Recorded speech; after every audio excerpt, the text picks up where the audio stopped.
Hello everyone, कैसे हैं आप सभी लोग। आशा है कि आप लोग बहुत बढ़िया होंगे। आज है 2 मार्च और 2 मार्च 2024 के हरियाणा करंट अफेयर इस वीडियो में हम पढ़ने वाले हैं।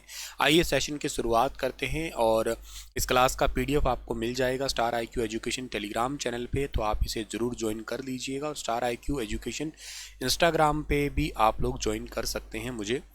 मेरे प्यारे दोस्तों, आज का पहला करंट अफेयर क्या रहेगा कि हरियाणा सरकार ने साल 2024-25 में कितने नए सरकारी पशु अस्पताल खोलने का निर्णय लिया है। तो सरकार ने साल 2024-25 में टोटल 8 नए पशु अस्पताल खोलने का निर्णय लिया है हरियाणा सरकार ने, और के साथ साथ 18 औषधालय भी खोलने का निर्णय लिया है। पशुधन आबादी के अनुपात में कम पशु चिकित्सा सेवा वाले जिलों को जो है इससे लाभ होने वाला है। अभी मैं आपको वैसे बता देता हूँ कि रिसेंटली एक पशु मेला लगा था, तो 40वां पशु मेला था वो, और वो कहाँ पे लगा था, वो लगा था सेंट्रल यूनिवर्सिटी के अंदर। सेंट्रल यूनिवर्सिटी कहाँ पे है ये महेंद्रगढ़ के जाट पाली है, वहाँ पे जाट पाली, ठीक है ना। महेंद्रगढ़ के जो जाट पाली गांव है ना, वहाँ पे ये यूनिवर्सिटी है। साल 2009 के अंदर सेटअप हुई थी यूनिवर्सिटी, वहाँ पे ये मेला लगा था। अच्छा, हरियाणा के अंदर जो हरियाणा के जो मंत्री है, राजकीय मंत्री है, पशुधन डिपार्टमेंट को संभालते हैं, एग्रीकल्चर डिपार्टमेंट को भी संभालते हैं, कृषि है, कृषि के अलावा जो ना पशुधन डिपार्टमेंट है उनके पास में। इसके अलावा उनके पास में ना जो फिशरीज डिपार्टमेंट है, इसके अलावा उनके पास में जो ना हरियाणा के अंदर कानून मंत्रालय भी उन्हीं के पास में है। तो ये सारे मंत्रालय एक ही मंत्री के पास में है, जिनका नाम है जेपी दलाल, जयप्रकाश दलाल, जो कहाँ से जीते हुए हैं, जो लोहारू से जीते हुए हैं। ये याद रख लेना आप लोग, ठीक है ना। लोहारू से जीते हुए हैं, लोहारू भिवानी के अंतर्गत आता है आपका। तो साल 2024-25 में टोटल नए कितने सरकारी पशु अस्पताल खोलने का अभी निर्णय लिया गया है। तो टोटल निर्णय लिया गया है अभी 8 नए पशु चिकित्सालय और के साथ में 18 औषधालय खोलने का निर्णय लिया गया है।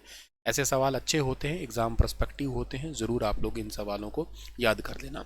अच्छा, वैसे ना हरियाणा जब बना था ना, उस टाइम पे दूध उपलब्धता हरियाणा राज्य के अंदर कितनी थी, मतलब प्रति व्यक्ति दूध उपलब्धता हरियाणा के अंदर कितनी थी 1966 की अगर आप बात करते हो तो उस टाइम का आंकड़ा अगर देखने लगते हैं हम लोग तो 352 ग्राम था।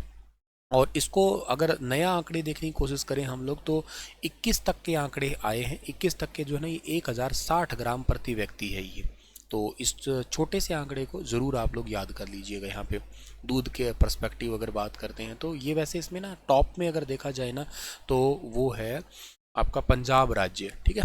अच्छा, वैसे हरियाणा के अंदर ना सरकारी पशु चिकित्सा अस्पताल 2021-22 तक है कितने, ओवरऑल कितने हैं, तो उनकी संख्या है 1041 है। और सरकारी पशु चिकित्सा डिस्पेंसरी कितनी है, तो वो लगभग है 1815 के आसपास, ठीक है।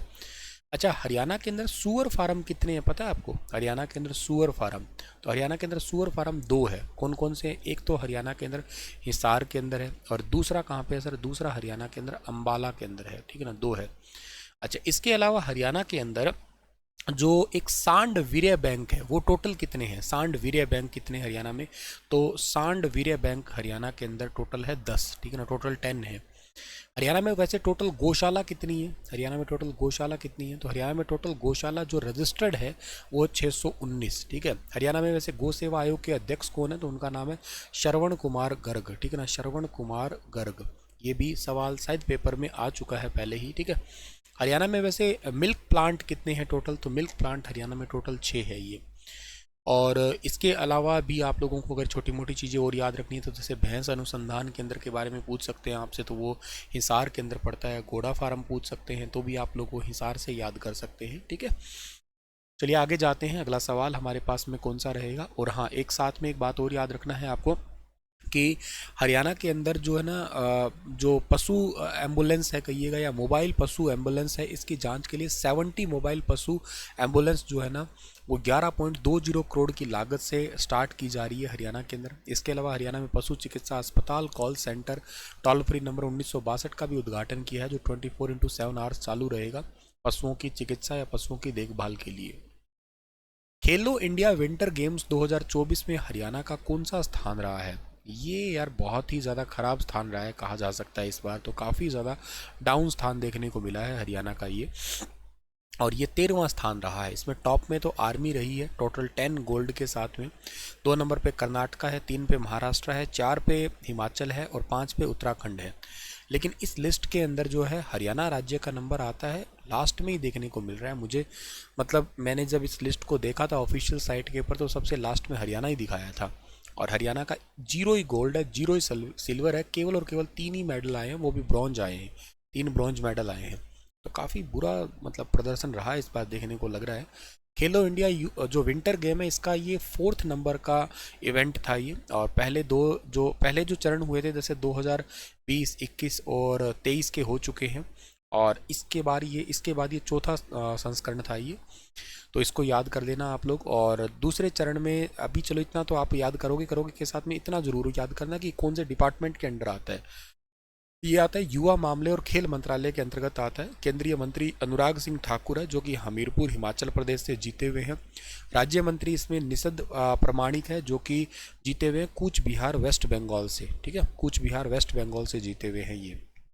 अगला सवाल हमारे पास में है कौन सा कि हाल ही में केंद्रीय योग एवं प्राकृतिक चिकित्सा अनुसंधान संस्थान का किस जिले में उद्घाटन किया गया है। तो इसमें उद्घाटन किया गया है झज्जर जिले के अंदर उद्घाटन किया गया है केंद्रीय central yoga and naturopathy research institute. यह एक टॉप लेवल का जो है एक योग और प्राकृतिक चिकित्सा अनुसंधान और शिक्षा सुविधा है।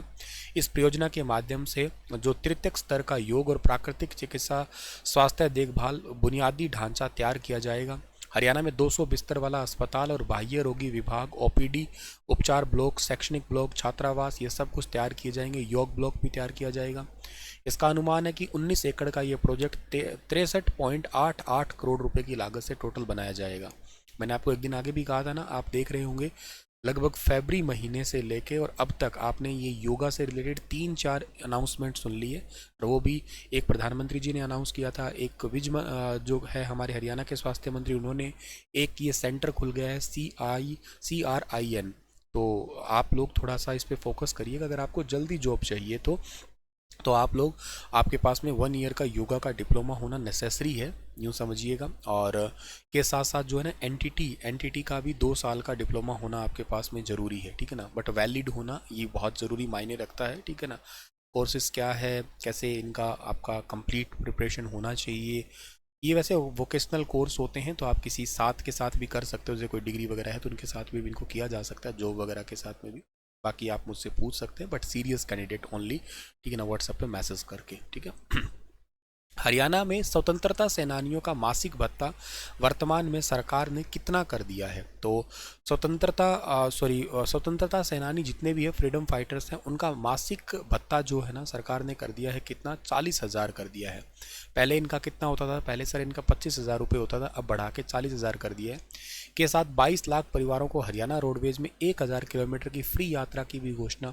आपको याद हो पहले मैंने योजना पढ़ाई थी, हैप्पी योजना पढ़ाई थी, है ना, हैप्पी योजना पढ़ाई थी ना, हरियाणा अंत्योदय परिवार परिवहन योजना इसका पूरा नाम है। और इसके तहत ही जो गरीब परिवार है जिनकी जो सालाना इनकम अंत्योदय परिवार की कैटेगरी में आती है उनको 1,000 किलोमीटर तक फ्री यात्रा करवाई जाएगी। 14 फसलों को MSP मिनिमम सपोर्ट प्राइस के ऊपर हरियाणा खरीद रहा है, वो भी अपने आप में बहुत इंपॉर्टेंट बात है। हालांकि ग्राउंड लेवल पे 2 या 3 फसलों पे थोड़ा सा ज़्यादा काम होता है। अच्छा, फसलों से मुझे याद है 2-3 चीज़ें जो आपको शायद ज़रूरी हो सकती है याद करना। हरियाणा के अंदर जो है ना एक अंगूर सबसे ज़्यादा कहाँ होता है, तो हरियाणा में अंगूर आजकल वैसे अंगूर का सीज़न चल भी रहा है तो ये सिरसा के अंदर ज़्यादा होते हैं, सिरसा के अंदर। हालांकि ये लोकल लेवल वाले तो नहीं है, बाहर वाले आते हैं थोड़े। इसके अलावा हरियाणा के अंदर ना चीकू ज़्यादा कहाँ पे होता है, चीकू। तो हरियाणा के अंदर चीकू जो है ना ये सबसे ज़्यादा होता है कहाँ पे, पंचकुला के अंदर होता है। ठीक है ना, पंचकुला के अंदर सबसे ज़्यादा चीकू होता है हरियाणा में। पंचकुला के अलावा जो है ना हरियाणा के अंदर और पंचकुला में और क्या होता है, पंचकुला में लीची भी ज़्यादा होती है, लीची। अच्छा, लीची से मुझे वो और याद आया, एक तेजपुर लीची है जो आसाम की है, उसको GI टैग मिला हुआ है। ठीक है। एक आजकल स्ट्रॉबेरी का बड़ा मतलब आपने रेडियो पे देखी होगी स्ट्रॉबेरी, ये कहाँ होती है, ये हिसार के साडवा गांव के अंदर सबसे ज़्यादा होती है ये। ठीक है। और इसके अलावा हरियाणा के अंदर आलू ज़्यादा कहाँ होता है, आलू ज़्यादा हरियाणा के अंदर होता है कुरुक्षेत्र के अंदर। ठीक है ना, कुरुक्षेत्र के अंदर आलू सबसे ज़्यादा होता है।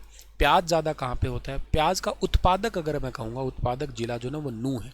वैसे ये अम्बाला क्षेत्र में भी होता है लेकिन उत्पादक जिला जो ना वो नूह जिला है आपका। ठीक है।